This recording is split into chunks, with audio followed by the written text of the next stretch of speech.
It's been a long time, mashallah. Since Malaysia, huh? Last time I've seen you before somewhere. Jordan? Maybe Jordan. Al-Faras? Maybe Jordan. Jordan, yeah, Jordan. Yeah, Al-Faras at the hotel lobby. Yes. That's now right. I remember. Yes. Yeah, you had the exhibition. Yes. Yeah, that's right. How's things with you? Everything okay? Alhamdulillah, yes, things are good. We don't have a total lockdown, so things are good. Yeah. Okay. So there's Yeah. you have like a curfew system there in place, or is it quite relaxed now? No, still it's tight. Yeah, still. But from next week they will start to relax and open up some of the shops gradually. The airports are still closed. Yeah. We cannot travel, but it's getting better from next week. Inshallah. Okay, that's good. Inshallah. So Fuad, I don't want to take too much of your time, but I'm doing this series of interviews with I guess most of the traditional archers and horse archers, people that we know in the community around the world. So Alhamdulillah, we managed to speak to a lot of people from the US to Australia to Europe and all over. Yeah, I've seen some of your meetings, especially the one with Lucas. Yeah, that's right. Lucas was the first one, actually, mashallah. He was the first one that came to mind because we had him, he came to the UK last summer, actually, for a clinic. And so alhamdulillah, we had a relationship with him. So he was very cooperative, and it was a good conversation we had with him. So I wanted to just, I guess, find out about what's happening on your end with, the horse archery situation. Are you part of a larger club? Is there a federation there? Competitions and things like that. What's happening in Qatar? At the moment in Qatar, we are like a small private club, but we have acceptance and support from federations and clubs to practice ground archery. So for the ground, we have two parts in Qatar. We have the ground archery part, which is initiated last year, and we had some relationship with the local federation, and they gave us a space, and we are using one of the Olympic archery spaces, but for the traditional archery, we changed the targets. Oh, great. And we started practicing ground archery since last year. Horseback archery, as you know, I started in Qatar. That was the first competition was when we met in Malaysia, 2014. Yeah. That was actually my first competition. I could call it the kickoff, but I was practicing and learning before that since 2010.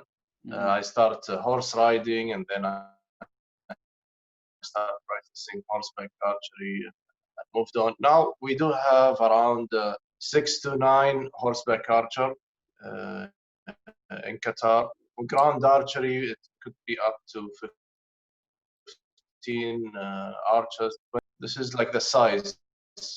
For horseback archery, we train in my farm. This year we had an exception. Our season is the winter time. So during this winter, we had like more than one spot to train. That was good. That's the size and that's the general activity. On your farm, the horses are all yours, or people bring their own horses, or how does it work with the horses?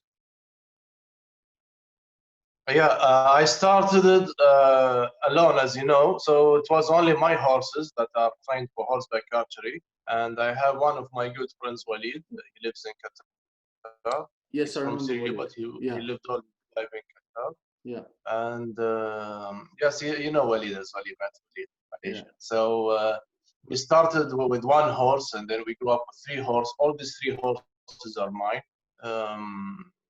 Then we had even more horses. Like I think I reached up to 4 maximum horses, like to do horseback archery on. And then the other horses, like we have new horses every season with the new students. So what I'm doing, I'm pushing the students to train their horses to know how to do horseback archery, because as you know, horseback archery is unity between the archer and the horse. Right. And I prefer if the horse, the guys own their own horses, because here in Qatar it's cheap, you know, to manage a horse, and it's also cheap to own a horse. The only thing is the space. We do have a problem with the spaces, but to maintain a horse is very cheap, and to own a horse is also considered to be cheap.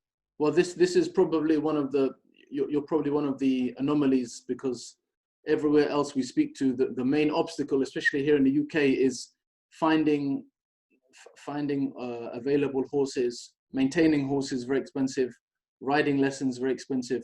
But you say in Qatar it's easy to buy a horse and to maintain a horse. Yes. So Alhamdulillah. to buy a horse, I mean, you know, horses, they could be from £2,000 to £20,000. Of course, yeah. But you can find nice, calm horses for horseback archery with a cheap price. I'm talking about 2,000, 2,500. Is this because there is a culture of horse riding in Qatar? Do they have history of this there, so they have a lot of horses available? Yes. What happened in Qatar in the last 15 years, the horses population in Qatar doubled. So we used to have around 300 horses in Qatar, but it kept doubling up. Now we do have around the estimated population is 7,000 to 8,000 horses. Right. And I guess for the size of the country, that's, as you know, Qatar is one of the hottest. Yeah. Yes, and it's not only that, because Qatar, in history, is one of the hottest parts of the Arabian Peninsula, and the culture was there, only camels.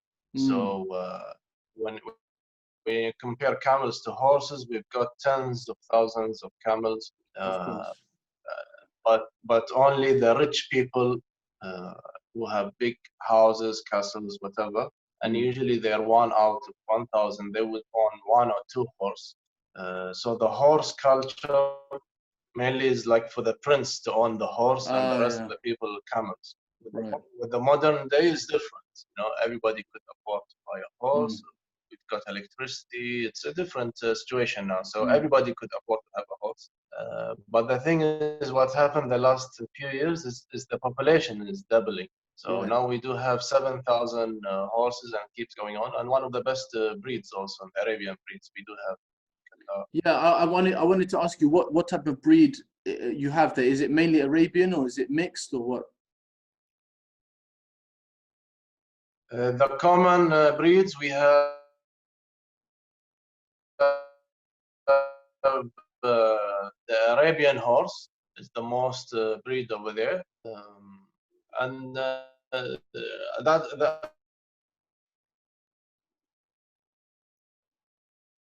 both of the horses in Qatar, but you could say mainly Arabian horses. And you know, for Arabian horses, there are 2 main types. Like the famous one for the beauty shows has like a really nice figure. Yeah. And we do have the other one, which is, we call it the desert breed. It's a bit tough, a wider chest, and it's the actual war horse. So they're a bit tougher. Have you looked? Is there any support from, you know, government or local government or sports federation or anything like that to help the development of horseback archery, or you're very much still independent and just trying to do things yourself? Yes, when it comes to government supports and club, we are seeking government every year for different projects. We have a good relationship with both federation, Equestrian Federation. Happens to be in Qatar our president for the Equestrian Federation. He's the president also of the Asian Equestrian Federation. So the center is in Qatar, and we get a lot of support in terms of training, spaces where to train, especially if we do courses. They support us, especially in the last 2 seasons. In terms of traveling, no, it's all private upon the players' expenses. We pay for our trips, the competition, the expenses to train the horses. We take like most of the burden of it. Mm. But what I've noticed that people has interest in also ground archery. So I added the Archery Federation only last year, and I believe that was a good move because since I added the ground archery, I get a bit more support in the horseback archery. Yeah. But at the moment, I'm a private club. What I'm seeking is from the Equestrian Federation more support. They promised me like so. This is what we're aiming for next season, to have a permanent space, and we'll see. Inshallah. If You people need to know jihad for yes, for go on.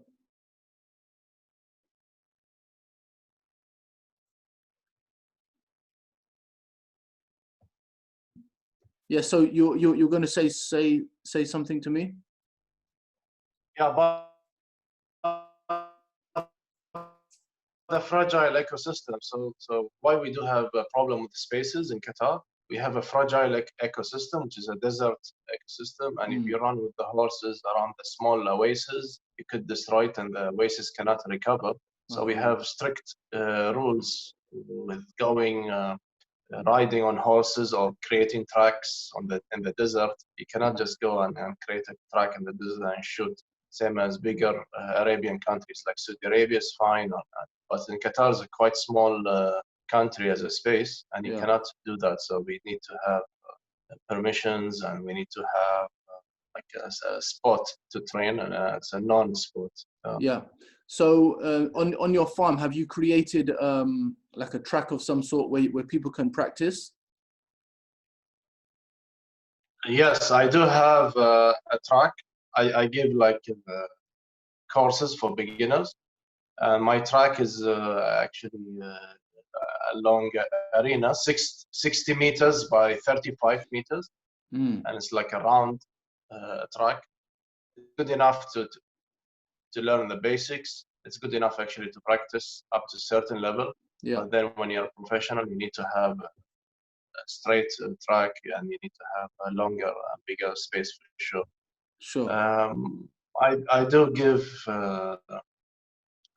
like a general courses for people, where to buy the equipment. We practice ground archery sometimes. I mean, up to last season, I do practice in my farm the ground archery. Yeah. And now we have a new spot. Yeah. This is your Instagram page, yeah?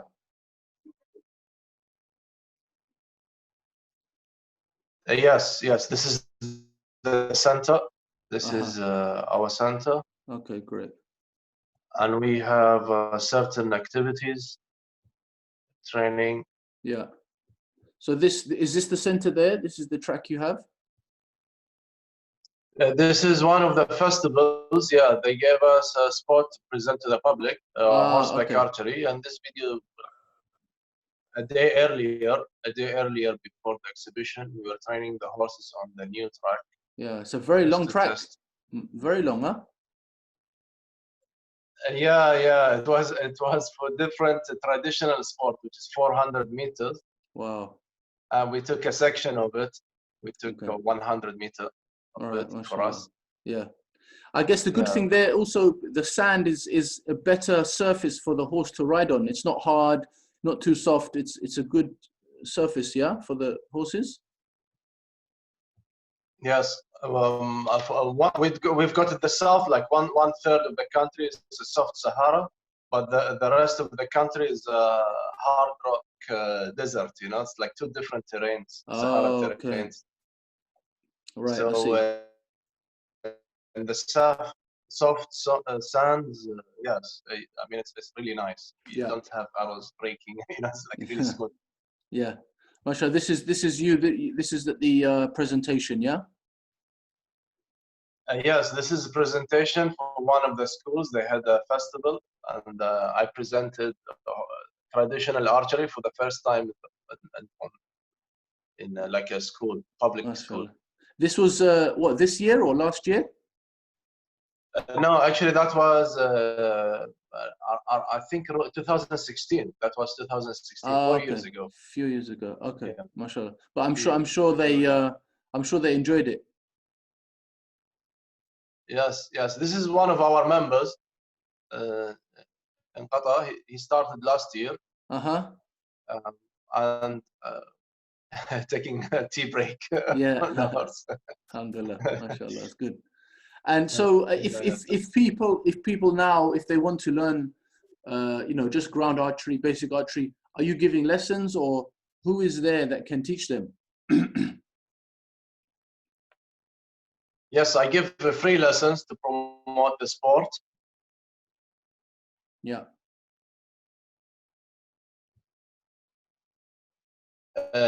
We do have, since last year, the Turkish learning centers from both centers. We decided to create competition together. We spoke to the Archery Federation, and they gave us the spot to do a grand archery competition. We had Mashallah. plans to do more competition, and the federation, they liked it. You know, it was a good propaganda for the federation, but Yeah. also good practice for us to have both centers in one spot. So this is And the actually, we found out. this is the Turkish center. This one. No, this is the Archery Federation. Ah, okay. So we had 3 sections, like a female competition, children under, I believe, under 14 or 16. I don't know about that. And we had adults. So we had three like categories, and they provided all of the targets, or you had to organize that? No, Qatar horseback archery team provided the targets, and also we provided the technical team, the referees, and the federation provided the space, but also they provide the medals and some prizes. So and it's all traditional archery. It's not like recurve or modern, yeah. Yeah. It was full traditional archery because it was the first time, so I chose 20 meters only. Yeah. Mashallah. So it was a 20 meter. This is you giving the distance. This is me explaining about traditional archery in one of the private farms in Qatar. So I'm explaining horseback archery and traditional archery. I had the chance only to like for one day. It's like introduction, right? And they got excited, and we stayed 4 hours explaining. And, very good. Alhamdulillah. So it was like I think course in one day. I think what you're doing is obviously very good, because you're at the infancy stages of developing horse archery in your country. This is sometimes the hardest stage because there's not a lot of support, not a lot of people around you. But the hard work will pay off, inshallah. Once you lay the foundation and people will come to support you, it will get easier.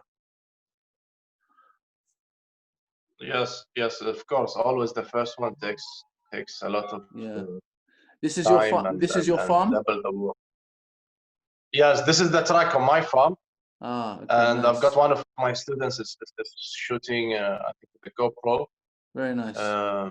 Around the farm, so it's enough space actually to run around the arena, 60 by 35. So when you do the full circle, is around 140 meter. Yeah. So good. You do have a space. That's good. Alhamdulillah.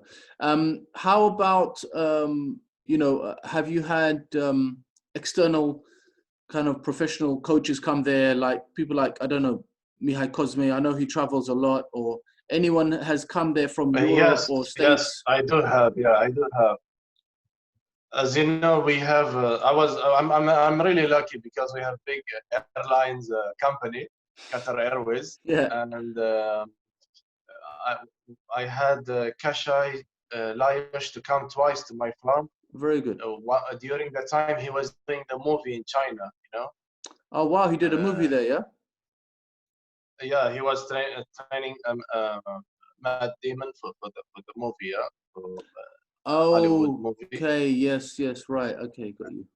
Yeah, so during that time, he was actually using Qatar Airways, and he came to my farm twice. I was lucky to have him Oh, so he stopped one off. to one. He stopped off on the way. You mean like that? Yes, yes, on the way back and forth. Yeah, so I Very good. had one to one twice with Kashai. I was Oh, very lucky. excellent, Yeah, excellent. Very good. yeah, yeah. And also, Obviously, but with Kasha, he shoots finger. You shoot thumb. But I mean, you could still learn from him in terms of the riding and technique and things like that. Yeah. many things, yeah, especially the soul of the warrior. You meet Kasai in person, you learn a lot of the soul of the warrior. Sure, And sure. the techniques, there are more than one school, so it doesn't matter much the technique. And he accepts people shooting from thumb. Yeah. I mean, he's not orthodox on that, Yeah, yeah. and he's normal. And but I also had a very good horse trainer, our friend from Bulgaria, Dimitar Trakanov. Yes, He's Dimitar. I heard a about him. very good You might horse have told me. trainer. Yeah. Yes, yes, yes. And also he came to Qatar. I learned a lot of things from him. So sometimes, yeah, people are coming, passing by, but sometimes passing by for one night or two, like athletes from Europe going to Malaysia, usually, or the other way around. All right. Because it's like a middle spot for Qatar. That's Dimitar. See, that's Dimitar. I Oh, think that's on the him. soul. Okay. Yeah, I think we put the melon. Yeah, that's Dimitar with Walid. Yeah. Right, right. Very During nice. his visit in Qatar last February.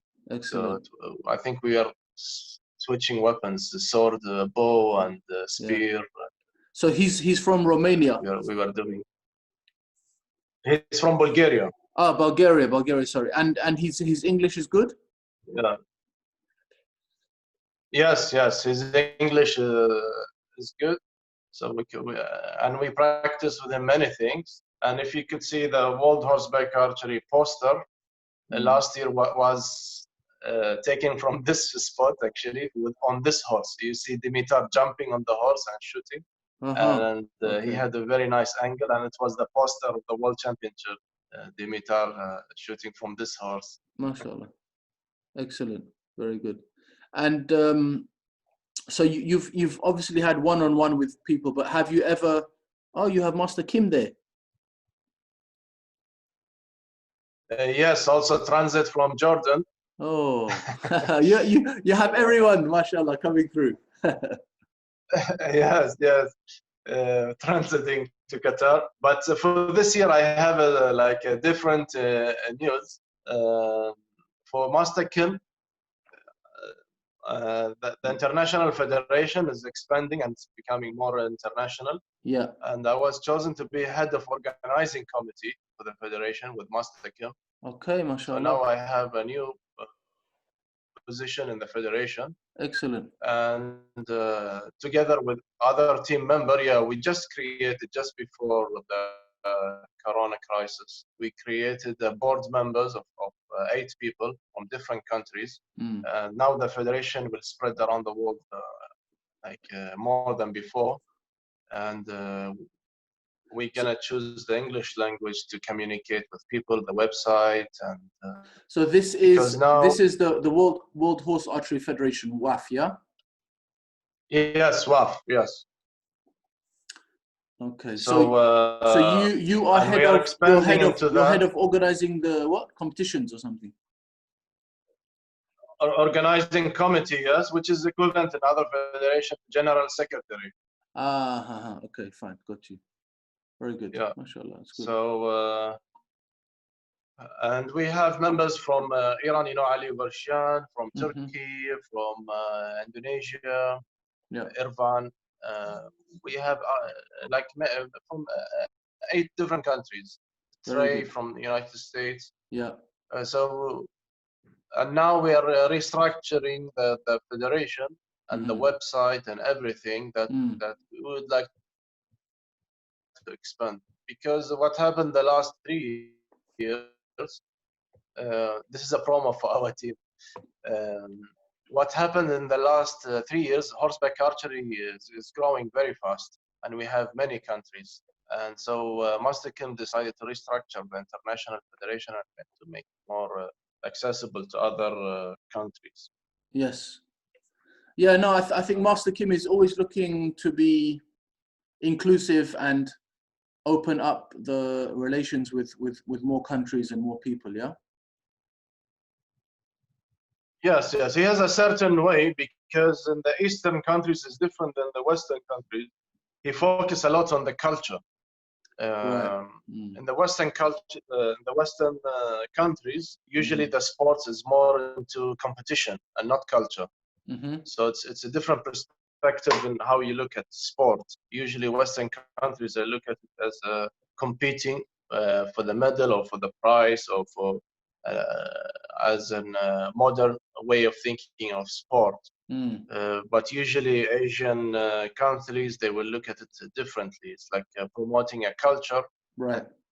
Through the culture, we modernize a sport that we could practice it nowadays. Yeah. So it's two different concepts that we have when we explain horseback archery. And unfortunately, horseback archery is the exact middle between culture and sport, you know? Yeah, yeah, absolutely. So we have this So arguments. in order to try to promote it more, will you be organizing clinics with either yourself or bringing in people from abroad to try to, you know, raise the interest? Yes, yes, especially in Arabic countries. So what I would like to do is actually to lead in the Middle East, and I have already done that in the last 3 years. So I have very good students in Kuwait, and he's my friend, not a student anymore. And together he goes to Saudi Arabia. I go to different countries, to Bahrain. Now my student from Bahrain, he goes and train people in Emirates. And this is how it's expanding and growing in the Middle East. I'm saying the Middle East now, if you have, let's say the Arabian Peninsula, we do have more than 20 horseback archer only in the last 2 seasons together. Very good, very good. And because of this strategy, you know, I push people to teach. It's like how do you call it, to create the instructor or to teach the teachers. This is how I'm doing it. And then they would teach others. And by doing that, last season we have 6 centers in the Arabian Peninsula, 6 ground archery plus horseback archery center. And all countries are seeking government support as well. So in the last season we had more Arabic countries involved. As you know, Jordan is the first Arabic country. I'm not the first, but it was easier for me because I'm civilian, so I could travel more than the Jordanian team as part of the police mounted team. Yeah. And now I'm focusing on a new project, which is reviving the Arabic bow. The Arabic bow is different than the Ottoman bow. Yes. And it's in the earlier period, you know, it's the last Abbasid period, beginning of the Seljuk period. Yeah. But after that time, as you know, the Seljuk in history and the Mamluks, they're all militarized by Turkish leaders, and naturally the weapons, it was Turkish weaponized. But at that time, people didn't mind. There is no difference between Turkish, Arabic, Persian, whatever. You know, they were all like as a Muslim in one country, so they never thought about these things. Yeah. Is this is your Instagram site? No. It's called Al Khatum Bow. This is one of my friends from Kuwait. Okay. Al Khatum. Yeah, this is one of my friends. Yeah, Al Khatum Bow. Okay. How do I spell that? But do you write it in Arabic or English? No, in English. ALKTOOM and then bow as one word. Okay. Yeah, that's so me with my friend Hani from Kuwait, Mm. um, we came up through one of the scrolls talking about Arabic bow and the Yeah. difference between the Arabic bow and the Turkish bow Mm. and so we decided to create like laminated with modern material, Yeah. so we could actually spread the type of bow for teaching and have mass production. So Mm. and In, I do not have really the experience to do it. So what I did, I shared with a Turkish company. I think you know them, Okçubaba, Okçubaba, yeah. Okçubaba factory. Yeah, and I went to the factory and I'm producing the bow with them, but I'm selling the bow So to the general public. yeah, I can see this is very typical of Okçubaba design on the Sia here. Did you Yes. I'm interested to know, in the manuscript, did you find very detailed images or drawings or measurements, descriptions about the Arabian bow? Because up until now, to my knowledge, I didn't think that there was any information about this. Yes. There is no information about it except of a few books that I found. And now to compare to many examples, when you refer the books to the pictures, actually not all what we've seen is Ottoman or Persian bows, because they look like very similar. Yeah. There are some differences. The only thing that it's asymmetric bow, so it looks like the Oh. Turkish bow but asymmetric bow. Mm. So Tatar asymmetric, Turkish asymmetric is actually Arabian bow, and it has different names and different categories. They don't call it Arabian bow. They call it either war bow, competition bow, Yeah. hunting bow. You know, so they so the Arabic bow is different depending on the needs, and the measurement has many measurements because depending on it's custom made to the size of the So archer himself. so But the how main characteristic is sorry. it's half grip asymmetric Yeah. to one side, to the upper side, and this is the main character of the bow. And if you go back uh, to Topkapi Museum, Yeah. I know from some friends working at the museum that they found part of the Ottoman storage, asymmetric Turkish bow, and it's like 3 out of 100 is Arabic bow. What do they Really? have in the storage? And now they're gonna categorize the bows again Yeah. to separate what is Turkish and not Turkish. Okay. And even for the Mamluk, for example, if it was symmetrical, then it's Turkish origin because they have a different technique. It's a bit about the technique and the use. And if it was asymmetric, then it's Arabic. But because they live together, the bows looks very, very similar. I see. 2 fingers or half grip difference in asymmetric, you cannot really see it with the bare eye. Yeah, Mihai Cosme has a similar thing with he designed his own bow, and from what he was telling me is that he feels that a lot of the Turkish bows found in Topkapi, they're symmetrical, but they are for flight archery only, and the horse archery bows actually were asymmetrical and they work better from his point of view. So this Al Khartoum bow, the lower half, the lower limb is shorter than the upper limb. Yes, with a half grip. So it's asymmetrical. I believe Cosme has a 1 grip difference to the upper limb, and this is half grip difference to the upper limb. And I agree with Cosme because, as he explained to me, this is more logical as the center point of release what matters to the speed of the arrow. If you do have the arrow just above the grip, it's not the center of the bow. So you need to put the center of the arrow when it comes to the string, both lengths of the string in the top and bottom, they need to be like on the same distance, so the arrow will have the maximum potential of fly.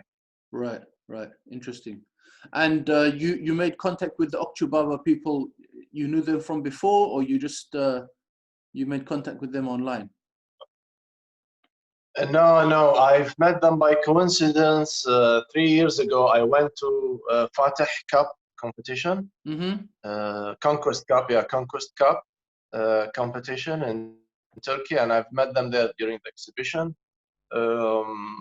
But happens to be they are from Bursa city, and happens to be my mother bought a property in Bursa 10 minutes away from the main factory. Ah, subhanallah. MashaAllah. So and then we build up a relationship. I visit them in Bursa. I explain the differences between what I found in the scrolls, and they suggested maybe you could partner with us. And I said, okay, I trust your experience. So we managed, between my knowledge and their experience in bow building, to come up with this bow, a new design, never been seen before, and it's like Arabic war bow. Or it's actually called in like proper English encounter. Okay. Like once you meet the enemy, you call it encounter. Yeah. So it has a certain name. Yeah, encounter bow. Encounter Arabic bow. This is the name in the scroll. It's in Kitab al-Ifada, and they explain about the bow and the measurement of the bow. And they explain there are 5 different types of the bow when it comes to the purpose.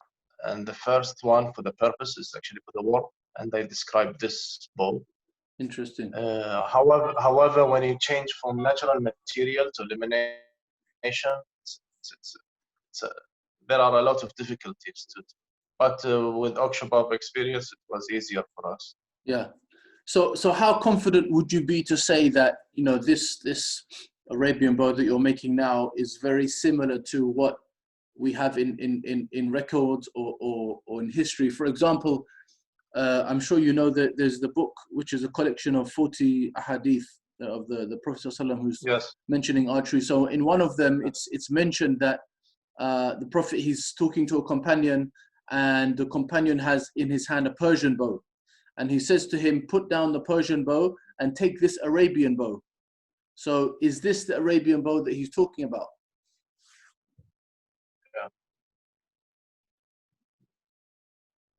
No, what I'm talking about is the mixture, because I'm talking about end of Abbasid period. You know that during Islamic period, they changed the types of bow. The first Arabic bow is from Hijaz, and it's 2 type of Hijazi bow, and then the second version of the bow, it was a mixture between the Arabic and the Persian bow, and it was the Arabic bow.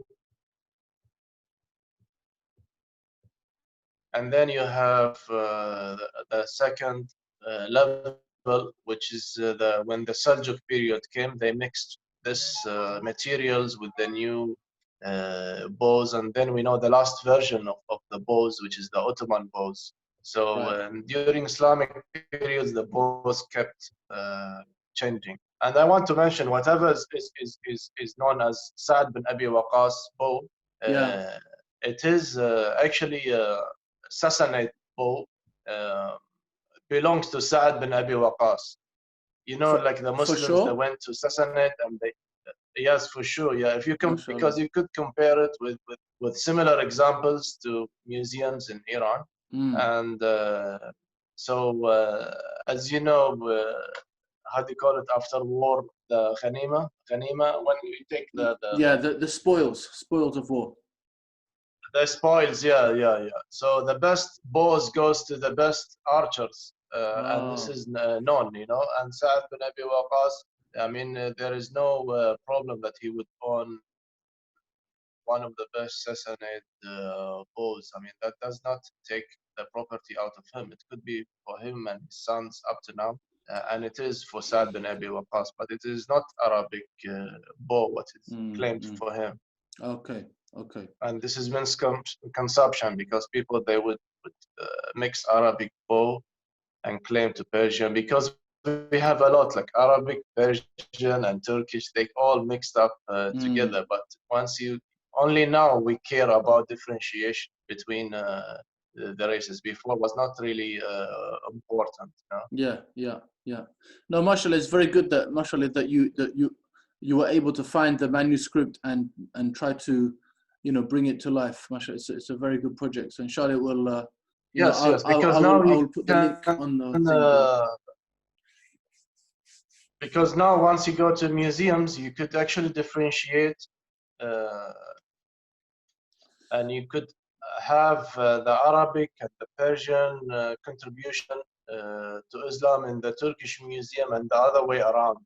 So now you can have, it opens up, what I would like to say, like this kind of stuff will open up more research to research, for example, how many archers were in the Ottoman army, for example, and this kind of stuff. So it opens up doors of research in the future, and it's a good subject to study. Definitely, mashallah, very good.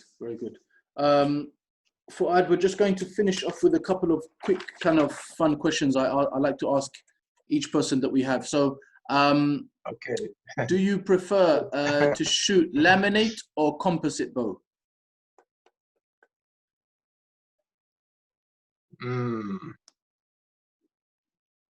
I prefer laminated bow for education purposes, and I prefer the biocomposite for personal, I own it for my personal use. Okay. On horseback archery, what type of track do you prefer the most? Because nowadays we also have the Polish, the hunting track. There's obviously Hungarian, Korean, many different types of track. So which track do you prefer? I prefer the most is the Qashqai original track. It's the most authentic, and it's the most difficult, I believe, and challenging for horseback archers up to date. Yeah. Arrows, do you like wood or carbon arrows? No, definitely carbon. No wood, huh? And what is your favorite type? I will tell you why. Tell you why. Wooden is authentic, biocomposite is authentic, but I would refer to think as the same mentality in the old times, what they would think. They would go to the best technology of their time, on their time they used the composite bow. So in this period of time, we're gonna use the best materials to create the new bows. Sure. This is why I prefer carbon arrows. Yeah. No, it is a compelling argument, because although we want to maintain and preserve history, at that time they were always looking to improve their technology and find what is the best material and the new type of machinery, etc., etc. So someone I was speaking to said, even if the Ottomans were alive today, or if they had knowledge of compound archery, maybe they would even shoot compound bows. Who knows? Yes, true, yeah. Okay, what is your favorite type of bow to shoot? The bow asymmetric, definitely asymmetric. Okay, do you shoot the Al Khartoum bow yourself? Yes, I do. Yeah, I started it 2 months ago. Actually, even more. with coronavirus, I started to lose track since December. So okay, mashallah. Okay, that's good. And so far, you're happy with the bow? But it's performing okay. Yes. With having asymmetric, actually, the aiming is even better. especially in long distance, short distance. I love the asymmetry. So it's the price is that I saw it there, 98 dinar. Yeah, how much is that then roughly in dollars or pounds or something? 98 dinars. I think it's about $320 or $330, something like this. Right. US Right. dollar. Yeah. Okay. Yeah. So okay, that's fine. Okay, last question, and this is a bit more of just a theory question. If you were able to go back into time and live in any particular archery era or you know, dynasty or anything, what time would that be? I would go for early Mamluks, the Turkish Mamluks. You know, yeah, the early Mamluks period, I believe, is the best. Is the best time when they had the support to push the warfare technology. You know. Yeah, I think that would be definitely a very interesting time, because that was when they were taking things really to the peak, you know. And the archers were so well trained, and just to see how they would handle riding on the horse and shooting and all that stuff would be very interesting. Alhamdulillah. So alhamdulillah, Fuad, thank you very much. I appreciate your time. Inshallah, we hope that you get more support from people in Qatar and the government and the equestrian society, and that you can develop the horse archery there, inshallah. And you know, now that you're working with Master Kim as well, inshallah, it will only be developing onto bigger and better things, inshallah. Inshallah, inshallah. I'm very happy also to see you and meet you, and hopefully to meet you in person very soon. Inshallah. And hopefully I'll have more countries are involved to know more about their own culture and archery. And now that I have, I call it a milestone in my life to revive the Arabic war bow. I believe more will come from after this milestone, hopefully. Inshallah. For sure, inshallah. For sure, inshallah. Okay, we will stay in touch, inshallah, and I'll send you the link of the interview, and we will hopefully meet soon, inshallah. Inshallah, inshallah. And take care of yourself. Stay safe. Stay, as we say now, like stay home, but stay active. Yeah, that's right. Inshallah. You stay well, inshallah, and we'll speak to you soon. Okay, take care, inshallah. Ma'as salam.